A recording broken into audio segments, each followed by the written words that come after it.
Anak zaman sekarang ketika orang tuanya sakit, ketika orang tuanya tua, sering sekali dia lebih mementingkan istrinya daripada orang tuanya. Lebih sering dia mementingkan suaminya buat orang tuanya.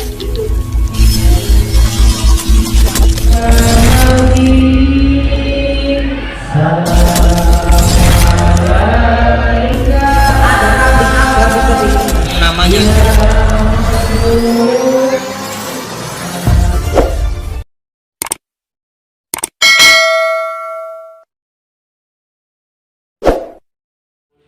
Alhamdulillahilladzi anzala al-Qur'an lin-nasi wa bayyinatin minal huda wal furqan. Asyhadu an la ilaha illallah wahdahu la syarika lah wa asyhadu anna sayyidana Muhammadan abduhu wa rasuluhu alladzi la nabiyya ba'da. Tsumma qala Allah ta'ala fi kitabihil karim, a'udzu billahi minasy syaithanir rajim. Bismillahirrahmanirrahim. Ustaz. Asya'an akrahu syai'a wa huwa khairun lakum wa asya'an tuhibba syai'a wa huwa syarrun lakum. Sadaqallahul azim wa sadaqa rasulun nabiyil karim wa nahnu 'ala dzalika minasy syahidin wa syakirin alhamdulillahi rabbil alamin. Yang sama kita hormati, kita muliakan Al-Ustaz Muhammad Garudi beserta keluarga besar Rumah Tahfiz Al-Hafiz yang ada di rumah ini. Kemudian yang sama saya muliakan para bapak dan ibu jamaah salat tasbih yang masih bertahan mendengarkan tausiah. Mudah-mudahan kita semua dimuliakan Allah Subhanahu wa taala. Amin. Masih terasa lelah di badan, Bu. Baru kemarin pulang dari Sumatera Barat, 4 hari perjalanan menuju Kota Padang, jalan darat, pada akhirnya sampai dan kegiatan rutinitas yang begitu banyak, sampai akhirnya pagi ini sampai di halaman Rumah Tahfiz Al-Hafiz. Lelah, sangatlah lelah, letihnya tak terbilang, tapi lelah dan letih itu terasa hilang karena hari ini Allah kumpulkan saya dengan orang-orang salih dan salihah, calon penghuni surga semuanya. Bersyukur kita kepada Allah atas nikmat dan karunia yang Allah berikan kepada kita. Bapak, berapa banyak hari ini orang sedang berbaring di rumah sakit, tapi Allah masih memberikan nikmat sehat kepada kita. Berapa banyak hari ini orang yang disibukkan hanya mengejar dunia saja, lupa ibadah, tapi Allah kumpulkan kita dalam ibadah. Berapa banyak hari ini kawan tetangga kita, saudara kita, kawan sekolah kita telah meninggal dunia, tapi Allah masih memberikan nikmat hidup kepada kita. Itu nikmat yang begitu mahal harganya. Maka mudah-mudahan segala nikmat itu membuat kita sadar dan membuat kita bersyukur. Pada akhirnya meyakinkan kita dengan iman dan takwa. Kalau kita mampu menjaga iman dan takwa itu dengan istiqomah, bukan sampai hari ini, tapi sampai nanti ketika maut datang menjemput kita. Semoga ketika maut datang menjemput kita, Allah memudahkan lisan kita untuk mengucapkan La ilaha illallah Muhammadar Rasulullah. Salawat dan salam senantiasa tercurah kepada baginda Rasul Muhammad sallallahu alaihi wasallam. Allahumma salli wa sallim wa barik alaihi. Semoga dengan banyaknya kita bersalawat, menjalankan segala sunnah-sunnah yang telah beliau ajarkan, semoga kita semua yang ada di sini tergolong segolongan umat yang akan bersama dengan Rasulullah di dalam surga nantinya. Amin ya rabbal alamin. Bapak Ibu, sedih terasa melihat anak-anak kita membacakan puisi persembahan dia buat kedua orang tuanya. Tapi jujur saya katakan, inilah perjuangan Islam yang luar biasa.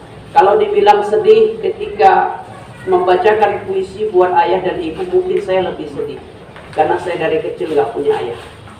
Tapi begitulah perjuangan dalam Islam. Islam itu berjuangnya tidak mudah. Rasulullah itu pertama kali menjadi Rasul mendapatkan wahyu di Gua Hira di usia 40 tahun. Berdakwah 13 tahun di kota Mekah, penuh dengan ujian, caci maki, bahkan diancam dibunuh. Hijrah ke Madinah, 10 tahun di Madinah, Islam itu besar. Apa maknanya? Terkadang kita butuh hijrah untuk dihargai dan besar, membesarkan sebuah desa. Ustadz Garudi hadir dari desa sebelah, kecamatan sebelah, hadir ke Pantai Labu, membuat rumah tahfiz. Saya sering berbincang dengan beliau bahwa membuat rumah tahfiz, membesarkan syiar agama Allah ini akan banyak fitnah, akan banyak ujian yang dihadapi. Di mana yang akan diuji? kita akan dicaci, kita akan dicemooh, kita akan diejek, dan belum tentu semua orang mau belajar, ikut belajar menghafal Al-Quran. Padahal ketika anak membaca Al-Quran, ketika anak pandai salat, ketika anak pandai membaca Al-Quran dengan baik, ibu-ibu, pahalanya bukan hanya dunia tapi juga akhirat. Ketika kita mati, sering saya sampaikan, jangan harap banyak sama anak. Ketika kita tua, jangan harap banyak sama anak. Ada anak yang mau merawat orang tuanya saat orang tuanya susah, saat orang tuanya sakit-sakitan saja, itu udah berkah yang luar biasa. Tapi anak zaman sekarang ketika orang tuanya sakit, ketika orang tuanya tua, sering sekali dia lebih mementingkan istrinya daripada orang tuanya. Lebih sering dia mementingkan suaminya buat orang tuanya. Jujur saya sampaikan, Bu. Ibu yang masih punya orang tua, kadang-kadang masih sering nggak ngeluangkan waktu buat orang tua. Kadang jauh orang tua, nelpon pun jarang. Dekat orang tua sering digaduhi. Ya, dekat orang tua, berjiran tetangga dengan orang tua, kadang-kadang hubungan nggak baik. Berapa banyak anak gara-gara membela suaminya dicaci makinya ayah maknya. Berapa banyak anak laki-laki gara-gara memuliakan istrinya, dia lupa membahagiakan orang tuanya. Gajinya 5 juta, 10 juta, dikasihnya semua buat istrinya. Buat orang tuamu apa? Ayah ibu yang membesarkanmu, berpuluh-puluh tahun menyekolahkanmu, mendidikmu, susah senangnya ia mendidikmu. Jangan kau tanya bagaimana perjuangan orang tua membesarkan kita.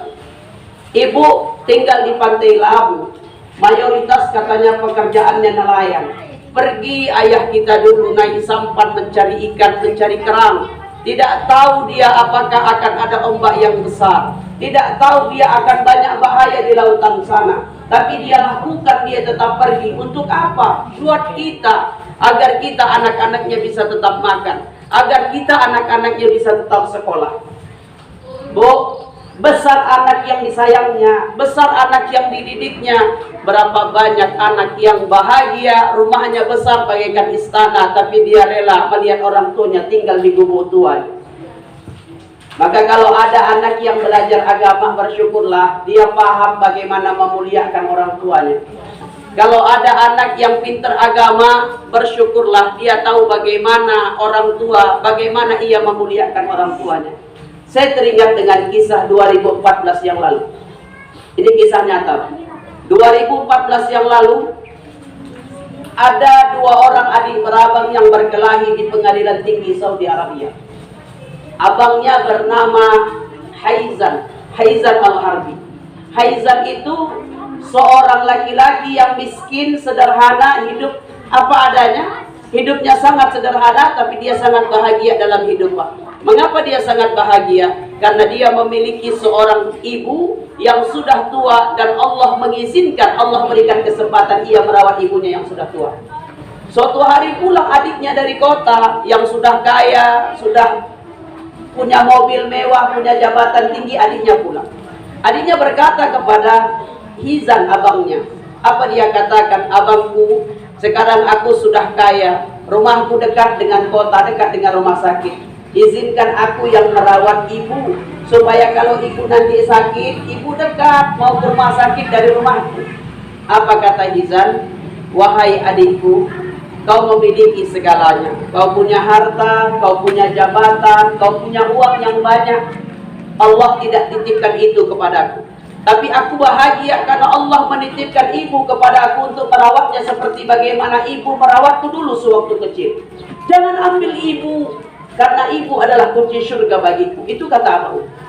Apa kata adiknya? Tidak abang, biar aku yang merawat ibu. Enggak terima adiknya. Adiknya mengadukan gugatan tinggi ke pengadilan Saudi Arabia. Pada akhirnya pengadilan tinggi Saudi Arabia menerima apa yang menjadi hal yang diminta oleh adiknya. Pada akhirnya pengadilan tinggi Saudi Arabia memutuskan kalau adiklah yang merawat ibunya. Hizannya menangis, Pak. Hizannya menangis. Kenapa? Karena selama ini dia begitu mencintai ibunya, sekarang ibunya dirawat oleh adiknya. Oh, ini berbeda dengan kita hari ini. Adik berabang berkelahi bukan berkelahi memperebutkan hak asuh ibu, tapi adik dan berabang berkelahi karena memperebutkan harta waris yang ditinggalkan ayah ibu. Berapa banyak adik berabang gara-gara berebut rumah sepetak yang ditinggalkan ayah ibu, adik berabang nggak cakapan. Berapa banyak adik berabang gara-gara setapak tanah nggak akur. Berapa banyak adik berabang gara-gara sampan yang ditinggalkan berkelahi. Andai orang tuamu masih hidup dan melihatnya orang tua menyesal meninggalkan harta buat anak-anak. Mengapa? Ayah pontang-panting, peras keringat, cari nafkah, cari harta supaya anaknya tak susah. Tapi kenapa tinggal membagi saja anaknya berkelahi? Ada apa dengan anaknya? Ada adik berabang nggak cakapan, ada adik berabang bermusuhan. Kalian tak ingat kalian lahir dari rahim yang sama, kalian besar dari ayah dan ibu yang sama. Tak terputus darah kalian karena kalian lahir dari ibu dan ayah yang sama. Kenapa harus bermusuhan? Maka kalau ada ayah dan ibu kalau ada adik berabang tak baik hubungannya, ibu kalau ada tak baik dengan adik, tak baik dengan abang, tak baik dengan kakak, silaturahimlah dia. Silaturahim. Kalau dia tak mau datang, kita yang datang. Ada dia jauh, telepon dia, tanya kabarnya. Kakak apa kabar? Adik apa kabar? Cemana anak-anak sekolah kah? Cemana? Sembako di rumah ada apa enggak? Bawa sembako dari sini, bawa beras dari sini supaya dia enggak susah. Apalagi kalau hari ini hidup kita lumayan. Adik kita, kakak kita mau nelpon kita, dia takut. Kenapa? Dia takut nanti suami kita salah paham. Aku mau menelpon adikku, mau nelpon kakak aku, nanti suaminya salah paham, pikirnya awak minta uang sama kakak awak pada awak rindu. Kita yang menegur adik, kita yang menegur abang. Saya lahir itu 6 bersaudara. Saya anak paling kecil. Dulu ketika ayah saya meninggal, ayah saya itu nggak nitipkan apa-apa dengan kami. Nggak menitipkan apapun. Ada rumah saya pun, rumah orang tua pun ketika dijual untuk melunaskan hutang almarhum ayah ketika sakit habis uangnya nggak ada. Dulu saya sempat berkata sama Allah, ya Allah, kawan-kawanku begitu banyak warisannya, tapi aku nggak punya harta waris. Tapi hal yang saya bersyukur hari ini, kenapa? Saya bukan orang yang dititipkan banyak warisan, tapi saya bersyukur. Kenapa? Kami adik berabang selalu akur setiap saat dan nggak pernah berkelahi masalah harta.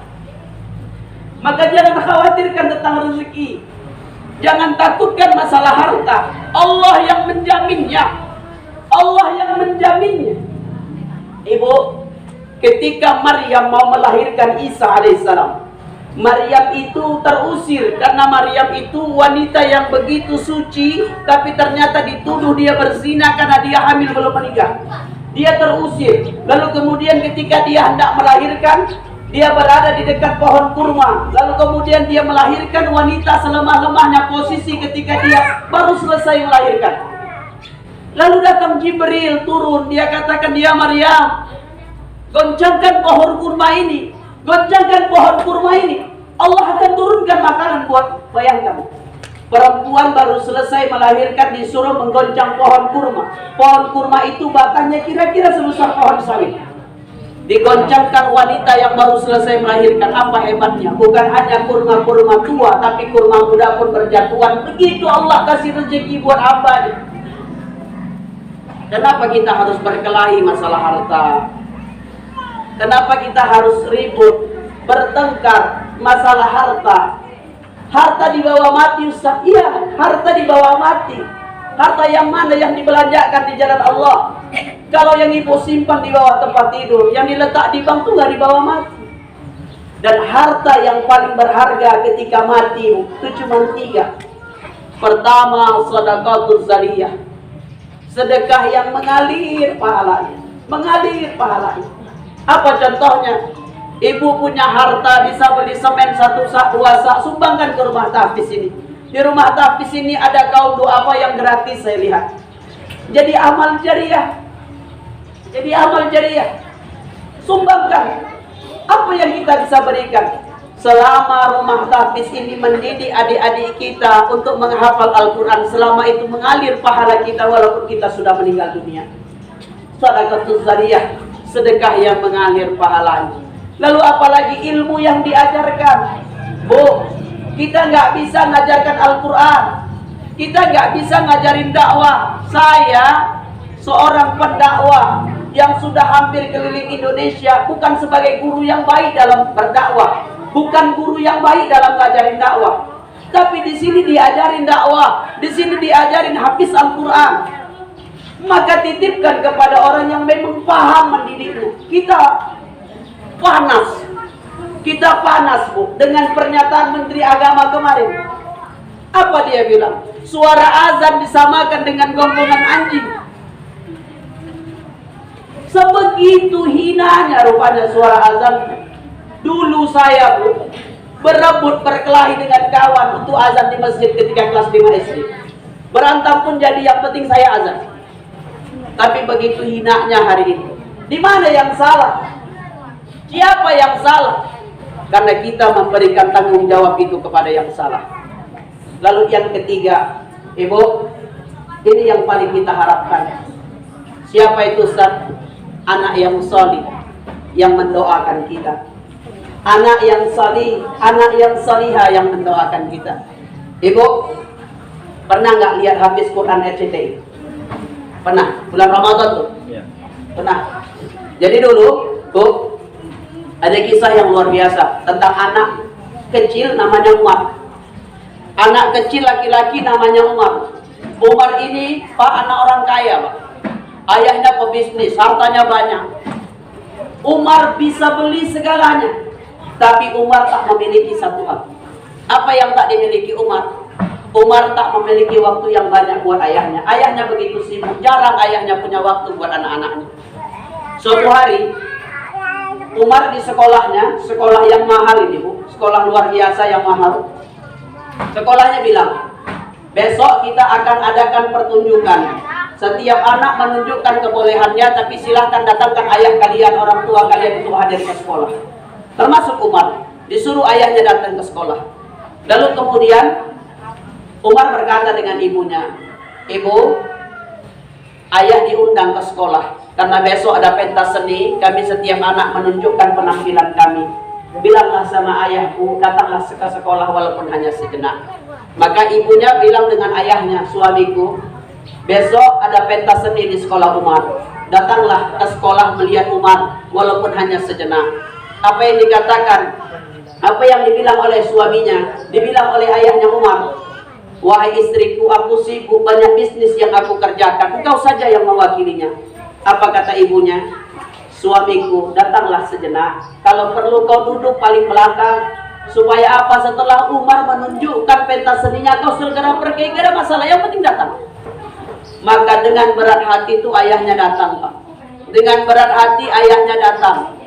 Itu ayahnya datang, satu persatu kawan Umar dipanggil menunjukkan kebolehannya, kepintaran. Ada yang bernyanyi, ada yang menari, ada yang memainkan alat musik, semua menunjukkan kebolehannya. Terakhir Umar dipanggil Pak. Terakhir Umar dipanggil Bu. Ketika Umar dipanggil, Umar tidak bernyanyi, Umar tidak menari, Umar tidak memainkan alat musik. Tapi apa yang dilakukan Umar? Umar memanggil guru agamanya, lalu dia suruh guru agamanya duduk di sisinya, dia bacakan ayat Al-Quran. Dia bacakan surah Al-Quran, surah An-Naba 40 ayat. Dia bacakan An-Naba 40 ayat.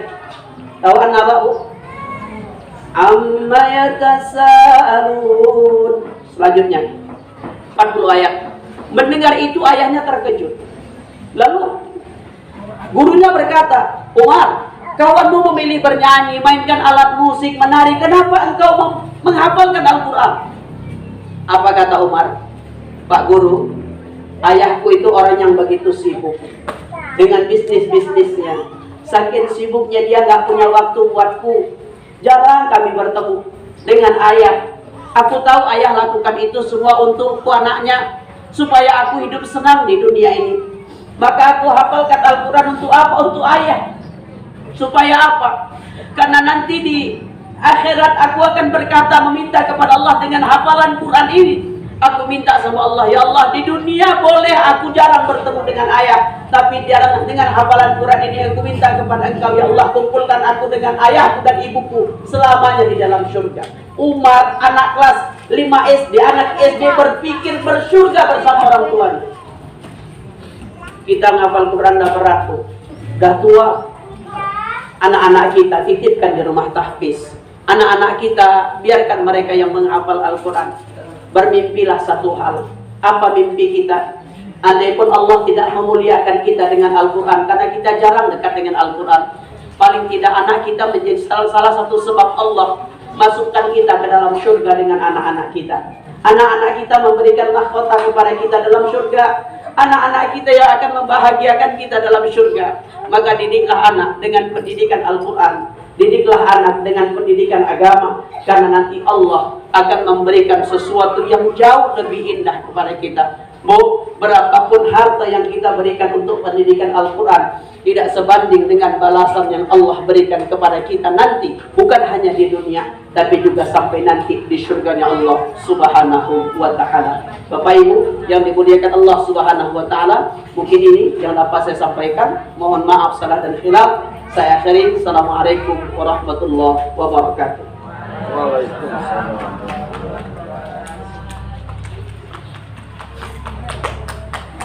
Bapak Ibu, mari sejenak kita berdoa memohon kepada Allah.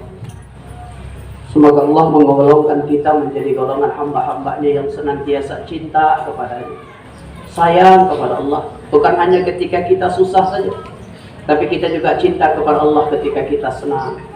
Karena kalau kita dekat dengan Allah ketika kita susah itu biasa, karena kita sedang meminta bantuan kepada Allah. Tapi ketika kita senang, belum tentu kita ingat kepada Allah. Rasul katakan, ta'arraf ilallahi karridai, ya'rifka fi syiddah. Ingatlah Allah ketika kalian dalam keadaan senang, maka Allah pasti akan ingat kepadamu ketika engkau dalam keadaan susah. Mari bersama kita berdoa, bermunajat kepada Allah, tadahkan tangan kita, ikhlaskan hati kita, mohonkan kepada Allah dengan ketulusan. Semoga Allah mengabulkan doa-doa yang kita minta kepadanya. A'udzu billahi minasyaitonir rajim. Bismillahirrahmanirrahim.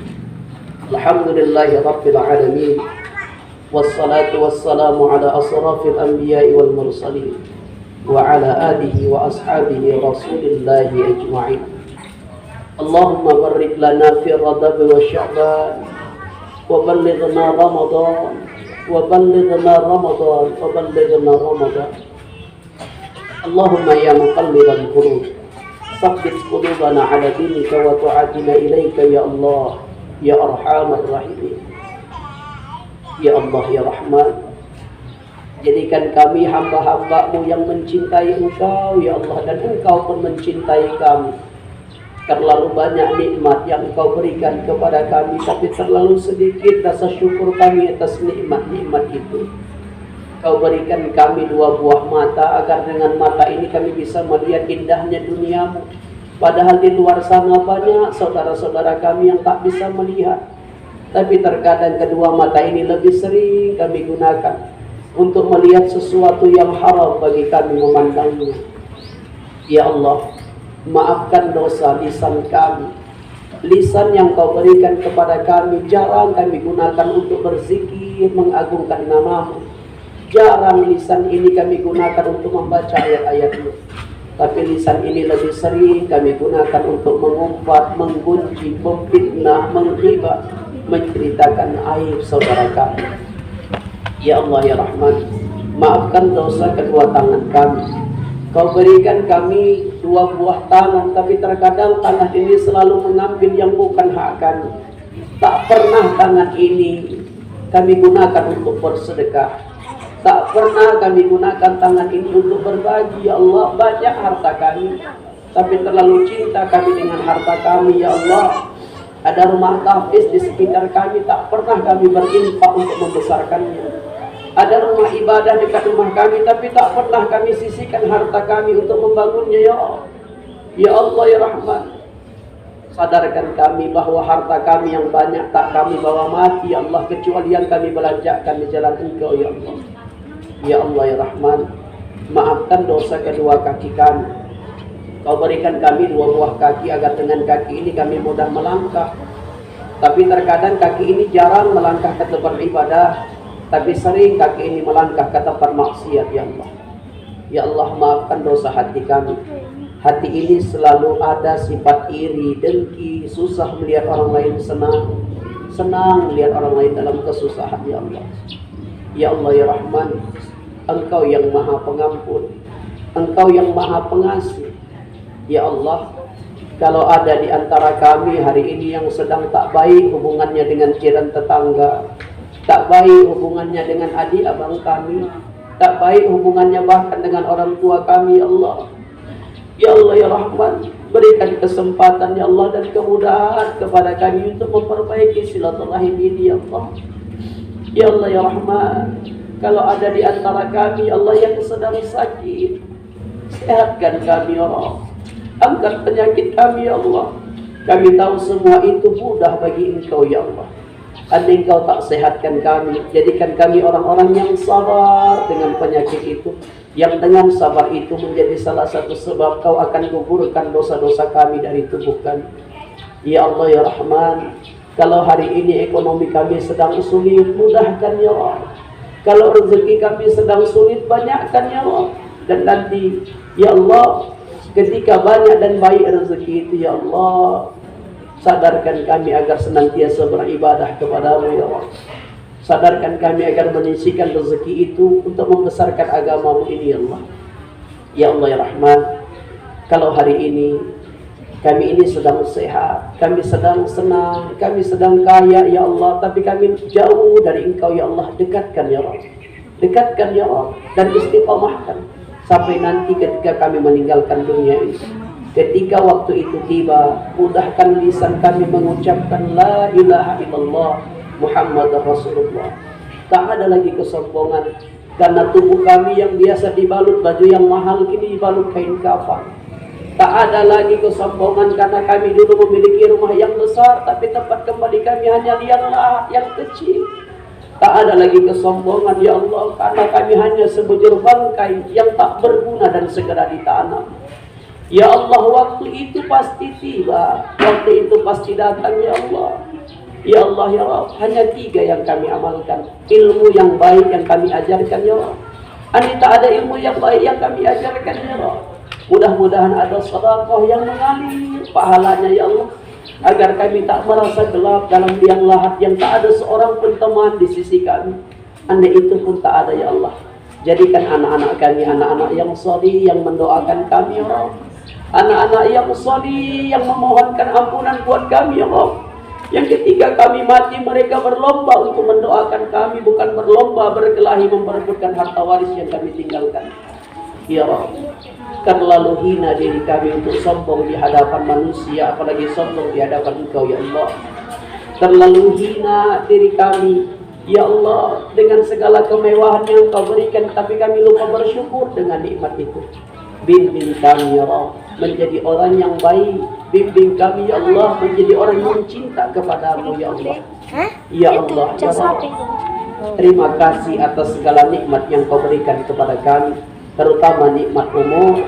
Andai Kau berikan kami umur yang panjang, jadikan kami orang yang baik dan bermanfaat buat banyak orang. Tapi andai umur kami tak panjang, andai Engkau matikan kami, tiba saat ketika nyawa kami berpisah dari jasad kami ya Allah, matikan kami dalam keadaan sebaik-baiknya kematian.